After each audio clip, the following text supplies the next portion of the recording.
울세라 같은 초음파 리프팅 해봤더니 조금 아파서 부담이 됐던 분들이 수면 마취 없이 리프팅 받고 싶을 때 세르프를 선택하시면 좋아요.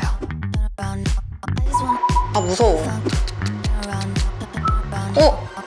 이 병원에서는 울세라 받아라, 저 병원에서는 써마지 받아라, 여러 가지 정보의 홍수 속에서 결정장애에 오신 분들 많으시죠? 요즘엔 리프팅 레이저 종류가 진짜 많아요. 옛날에는 울세라, 써마지만 있었다면 이제는 울세라, 써마지, 세르프, 온다, 리프테라 이름만 들어도 너무너무 헷갈리실 거예요. 이게 뭔지. 그래서 오늘은 에너지 리프팅 장비가 도대체 뭔지, 어떤 계열로 나누는지, 그리고 그 안에서 제가 오늘 소개해드리고 싶은 세르프라는 기기는 어떤 종류의 장비인지 이걸 한 번에 정리해 보려고 해요. 오늘 영상을 잘 보시면 리프팅 기기들에 대해서 완벽하게 이해할 수 있을 거예요. 일단 첫 번째로 에너지 기반 리프팅 장비란 무엇일까요? 우리가 흔히 말하는 레이저 리프팅이라고 하는 것은 정확히 말하면 에너지 디바이스 리프팅이에요. 에너지를 이용해서 리프팅을 구현한다는 것인데 어떻게 에너지를 전달하느냐, 어떤 에너지를 전달하느냐에 따라서 차이가 발생하다 보니까 기계가 다양하고 어렵게 느껴지죠. 기본 원리는 사실 모두 동일해요. 피부 속에 에너지를 전달해서 조직을 수축시키고 재생을 유도하는 방식인 거죠. 다만 어디까지 에너지가 깊게 도달하느냐, 그리고 그 에너지를 얼마나 고르게 나눠주냐에 따라서 어떤 장비는 확 끌어올리는 느낌이 강하고 어떤 장비는 전반적으로 쫀쫀해지는 느낌이 강해지게 돼요. 그래서 리프팅 장비는 좋고 나쁨이 아니라 역할이 제각기 다르다라고 이해하시는 게 제일 중요해요.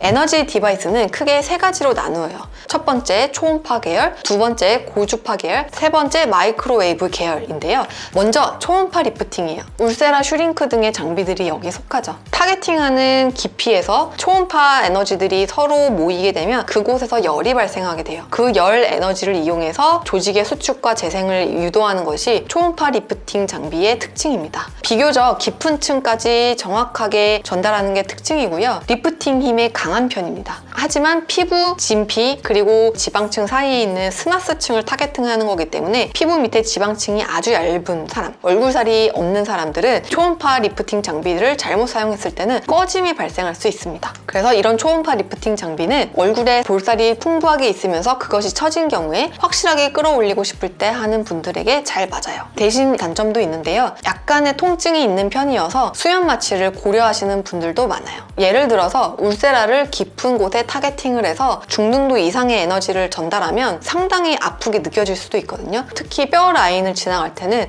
이 뼈를 건드는 느낌이 나서 굉장히 불쾌한 통증이 나타나요. 그래서 한번 해보시고 너무 아파서 다시는 못하겠어요 라고 하는 말이 나오기도 하죠. 두 번째, 고주파 계열 리프팅인데요. 써마지, 세르프, 인모드 등의 장비들이 여기에 속하고요. 고주파 라디오 프리퀀시 에너지를 이용해서 열 에너지를 전달하는 장비인데요. 이 고주파는 투과할 수 있는 깊이가 초음파보다는 얇기 때문에 진피층과 진피층의 바로 아래층 그 정도까지만 열 에너지를 전달할 수가 있습니다. 그래서 지방의 양과는 상관이 없기 때문에 얼굴 살이 많든 적든 간에 피부의 탄력과 피부의 결, 잔주름 개선에 굉장히 도움이 된다고 보시면 돼요. 다만 고주파 리프팅도 초음파 리프팅보다는 약간 덜한 편이긴 하지만 장비의 종류나 쿨링 설정에 따라서 뜨거운 통증이 느껴질 수 있기도 합니다. 정리하면 이렇게 생각하시면 쉬워요. 초음파 리프팅은 조금 더 깊은 스마스층을 타겟팅해서 끌어올리는 느낌이고요. 고주파 리프팅은 피부 조금 더 표면에 가깝게 피부 자체를 쫀쫀하게 정리하는 느낌에 가까워요. 지방층이 처져서 심술포가 두둑하신 분들은 초음파 리프팅이 도움이 되고 피부 결, 피부 자체의 힘, 고주파 리프팅이 만족도가 더 높습니다. 세 번째는 마이크로웨이브 계열이에요. 전자레인지가 음식을 데우는 데 사용하는 에너지랑 똑같은 마이크로웨이브인데요. 웨이브의 파장에 따라서 얕게도 되고 초음파 계열처럼 깊게도 에너지 전달이 가능합니다. 요즘 유행하는 온다라고 하는 리프팅이 마이크로웨이브 계열인데요. 온다를 통해서 깊은 곳에 있는 지방층을 타겟할 수도 있고 조금 더 얕은 곳도 타겟팅을 할 수가 있습니다. 그리고 마이크로웨이브 계열은 고주파나 초음파 리프팅보다 통증이 확실하게 적어서 통증이 걱정되시는 분들에게 적합한 리프팅 장비라고 얘기할 수 있어요. 여기서 많이들 이렇게 물어보세요. 그럼 초음파 리프팅도 하고 고주파 리프팅도 하고 다 해야 되나요? 아니면 돌아가면서 해야 되나요? 당연히 그건 아닙니다. 장비마다 역할이 다르기 때문에 내 피부의 상태, 피부의 결이 어떤 어떤지, 모공의 상태가 어떤지, 쫀쫀함이 어떤지, 지방층의 두께가 얼마나 있는지 이런 포인트에 따라서 필요한 것들을 잘 선택해서 하는 것이 중요하고요. 그리고 같은 사람이라 하더라도 얼굴의 부분에 따라서 지방이 몰려있는 곳이 달라요. 얼굴에 살이 있는 사람이라 하더라도 광대뼈 바로 아래 부분에는 지방층이 원래도 별로 없는 곳이기 때문에 초음파 리프팅 장비를 하기로 했다 하더라도 이 부분은 피해서 해야 되고요. 심술보라고 부르는 이 부위에 보통 지방층이 몰려서 처지는 부위이긴 하거든요. 초음파 리프팅을 하기로 했다면 이 부분을 집중적으로 타겟팅을 해서 리프팅을 해야 되고, 고주파 리프팅은 피부 지방층의 두께와는 큰 상관이 없기 때문에 어느 부위에나 다 할 수 있다는 장점이 있어요. 그리고 얼굴살이 없는데 처짐이 고민이신 분들은 주로 피부층의 처짐이기 때문에 초음파 리프팅은 제외하고 고주파 리프팅만 하시면 되는 거예요. 이제 세르프 이야기로 넘어가 볼게요. 세르프는 기본적으로 고주파 RF 계열이에요. 그런데 기존 고주파랑은 약간 다른 점이 있어요. 조금 더 진보됐는데요. 가장 큰 특징이 듀얼 주파수, 두 가지의 주파수를 사용한다는 점이에요. 6.78MHz는 기본적인 고주파 계열의 리프팅 장비들이 선택하고 있는 화장대인데요. 피부의 얕은 부위에 진피층을 타겟팅을 해서 피부의 탄력, 피부의 결, 잔주름을 담당합니다. 이 메가헤르츠는 조금 더 깊은 층인 피하 지방층까지의 영향을 주는데요. 얼굴에 지방이 두꺼운 지방층이 많은 부분을 타겟팅할 수 있습니다. 그래서 윤곽이나 라인 쪽에 조금 더 적합하죠. 쉽게 말하면 6.78MHz는 피부를 쫀쫀하게, 2MHz는 더 깊은 부분의 조직을 붙잡아서 얼굴 볼륨을 쉐이핑 해주는 느낌이에요. 이 논문은 6.78MHz를 사용했을 때 주름, 피부결 등이 얼마나 개선되는지 연구한 논문인데요. 이 사진의 가운데 그래프는 피부 표면의 깊이를 의미해요. 시술 전인 A를 보면 그래프가 위아래로 폭넓게 그려지지만, 즉 피부에 요철이 많이 있지만, 시술 후인 B는 사진을 보면 피부의 깊이가 조금 더 일정해진 것을 볼 수 있어요. 피부의 요철이 적어졌다고 이해하시면 돼요. 실제로 오른쪽 사진을 봐도 주름이 개선된 것을 볼 수 있어요. 목의 주름도 시술 후에 개선된 것을 확인했고요. 크로우스핏, 눈가의 가장자리에 눈 웃을 때 지어지는 그 잔주름에도 시술 후 밝아지면서 개선된 것을 확인했어요. 다음 논문은 이렇게 효과가 입증된 6.78MHz에 2MHz를 추가한 뒤 피부의 조직학적 변화를 관찰했어요. 사진에서 보시다시피 콜라겐도 개선됐지만 딥 파샤 티크니스, 심부 근막의 두께도 개선된 것을 확인할 수 있었는데요. 2MHz를 추가했더니 깊은 곳까지 작용을 했고, 이를 통해서 얼굴의 볼륨 쉐이핑, 윤곽 개선, 라인의 개선도 될 수 있다는 것을 조직학적으로 확인한 논문이라고 할 수 있어요. 이렇게 두 가지 파장을 가지고 있는 건 세르프가 지금까지는 유일하고요. 실제로 세르프 시술 전후의 자료를 보면 얼굴의 주름뿐만 아니라 턱 아래의 살 볼륨의 처짐도 개선된 것을 같이 확인할 수 있고요. 주름, 피부결과 함께 볼살 처짐, 턱살 처짐 같이 개선된 것을 확인할 수 있어요. 왜 세르프는 기존의 단일 주파수 장비와 달리 탄력 플러스 윤곽을 한 장비에서 동시에 노릴 수 있다고 하는지 아시겠죠? 자, 제가 마취크림을 바르고 왔는데요. 조금 있다가 시연 영상이 있기 때문에 어쩔 수 없이 미리 마취크림을 발라놨어요. 반쪽만 바른 이유가 뭐냐면, 이 세르프가 써마지에 비해서 조금 덜 아프다고 하는데 마취크림을 아예 안 바르고도 할만한지, 발라야 되는 건지 좌우 통증을 좀 비교해보고 싶어서 한쪽에만 발랐습니다. 세르프가 주목받는 또 하나의 이유는 통증 부담이 적다는 점이에요. 세르프는 써마지라는 오리지널 기계랑 늘 비교를 하거든요. 써마지 장비에 비해서 에너지 전달 정도는 세르프가 비슷하거나 조금 더 많습니다. 에너지를 더 많이 전달하니까 효과가 더 좋을 거고, 효과가 더 좋으니까 조금 더 아플 거라고 생각하지만 통증 부담은 써마지보다 조금 더 적습니다. 그런 이유는 시술과 동시에 기계를 통해서 쿨링이 되는데, 써마지 같은 경우에는 에너지가 조사되는 중간에는 쿨링이 들어가지 않아요. 하지만 세르프는 에너지가 들어가는 중간중간 쿨링이 들어가게 되는데요. 그거 덕분에 시술할 때 시술 통증이 그렇게 크지 않아요. 그렇다고 해서 물론 아예 아무 느낌이 없이 안 아프다고 하는 건 아니고요. 약간의 뜨거운 느낌은 있는데 참을 만한 정도라고 하는 거예요. 턱선같이 뼈가 가까운 부위라던가 신경이 올라오는 특정 부위에서는 따뜻하거나 살짝 찌릿찌릿한 느낌이 들 수는 있어요. 다만 참기 힘들어서 다시는 못하겠다 할 정도의 통증은 아니라는 거죠.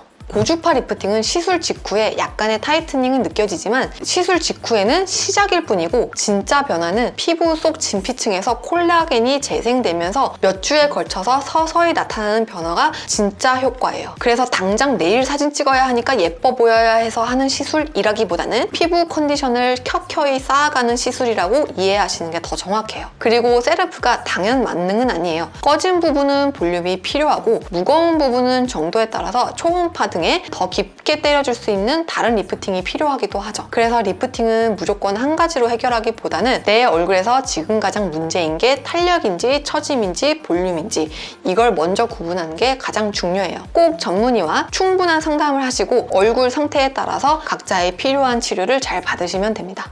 세르프는 이런 분들께 맞아요. 피부의 탄력이 떨어졌고 피부의 결이 고민이면서 윤곽도 조금 신경 쓰이는데 웬만하면 조금 더 저렴하게 한나의 장비로 때리고 싶다라고 하시면 세르프가 도움이 되실 수 있고요. 얼굴에 살이 많은 경우에는 초음파 리프팅이 좋다는 건 알겠는데 울세라 같은 초음파 리프팅 해봤더니 조금 아파서 부담이 됐던 분들이 수면 마취 없이 리프팅 받고 싶을 때 세르프를 선택하시면 좋아요. 그리고 피부가 얇거나 얼굴에 지방이 없어서 얼굴이 꺼져 보일까 봐 걱정되어 하시는 분들도 세르프가 좋은 선택지가 될 수 있어요. 아까 발랐던 마취크림 이제 지울게요. 얼얼하거든요. 그래서 마취는 잘 되어 있는 것 같아요. 우선은 이 오른쪽 얼굴에 메인으로 시술 300샷 정도를 해볼 예정이고 반대쪽 얼굴에는 시술은 안 하고 통증만 느껴볼 겸 한번 테스트를 해볼 생각이에요.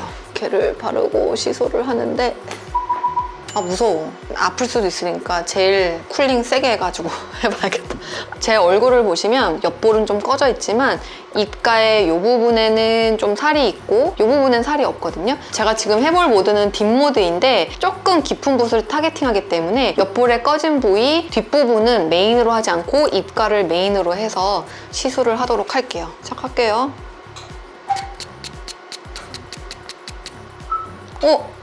저 완전 통증 무서워하는 사람인데 그냥 부드럽게 따뜻한 느낌이었어요. 뜨거운 느낌이 아니고 따뜻한 느낌? 시술을 할 때 이렇게 슬라이딩 형식으로 하는 선생님도 계신데요. 회사에서 권고하는 방식은 스탬핑, 도장 찍듯이 하나하나 하는 형식이기 때문에 저는 오늘 스탬핑 형식으로 하겠습니다. 뼈 가까이 했더니 살짝 조금 더 뜨거운 느낌이긴 하지만 못 참을 정도는 전혀 아니에요.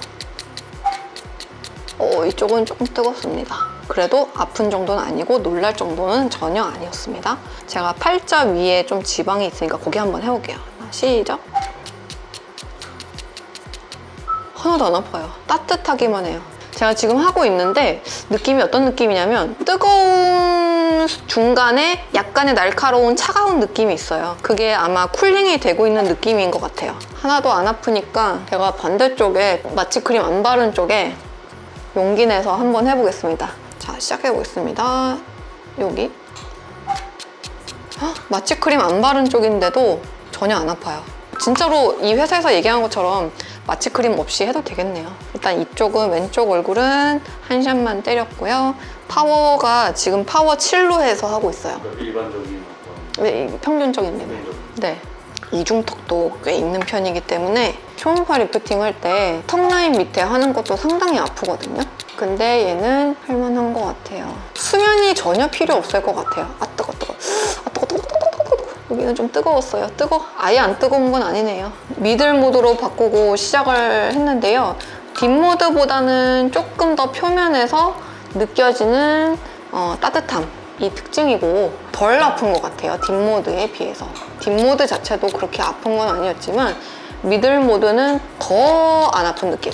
세르프가 써마지에 비해서 피부랑 접촉하는 표면이 넓어가지고 같은 샷수를 해도 더 넓은 부위를 타겟팅을 할 수 있어요. 그래서 반쪽만 하는데도 몇 번만 왔다 갔다 하면 한 곳에 다 에너지가 축적이 되거든요. 스탬핑과 글라이딩을 적절하게 섞어서 시술하겠습니다. 세르프를 제 얼굴에 직접 오른쪽 하관 위주로 300샷을 해보았는데요. 우선 전체적으로는 아프지는 않아서 시술 받을 때 불편하지 않고 힘들지 않았고요. 제가 앉아서 시술했는데 앉아있는 게 힘들었습니다. 그게 더 힘들 정도로 아프지는 않았어요. 오른쪽이 한 얼굴이고 왼쪽이 하지 않은 얼굴인데 전체적으로 열감이 있는 느낌이고 이쪽 얼굴의 탄력도랑 비교해봤을 때 이쪽이 더 좋아요. 시술한 쪽이 조금 더 좋은 느낌이고 이 피부가 제 뼈대에 조금 달라붙은 것 같은 느낌이 들어요. 영상에 담길런지는 모르겠지만 이쪽 얼굴은 지방이 그냥 일단은 이 뼈대에서 그냥 지 맘대로 있는 느낌? 이쪽은 지방층이나 이런 것들이 내 뼈대에 조금 더 달라붙어 있는 느낌이 들어요. 오늘은 제가 세르프라는 기계에 대해서 소개를 해드리면서 전체적으로 리프팅 기기들이 어떤 종류가 있는지에 대해서 어떤 원리인 건지 간단하게 말씀드려 보았는데요. 에너지 리프팅 장비는 초음파, 고주파, 마이크로웨이브 이렇게 나뉘고 각각 장비의 특징을 잘 고려해서 선택하는 것이 핵심이에요. 세르프는 말씀드렸던 것처럼 고주파 계열 안에서 탄력과 윤곽을 동시에 노릴 수 있는 장비이기 때문에 좋은 선택지가 될 수 있죠. 오늘 영상이 리프팅 장비 선택을 할 때 조금이라도 도움이 되었으면 좋겠고요. 저는 다음 영상에도 유익한 영상으로 찾아뵐게요. 지금까지 성형외과 전문의 이수연이었습니다. 감사합니다.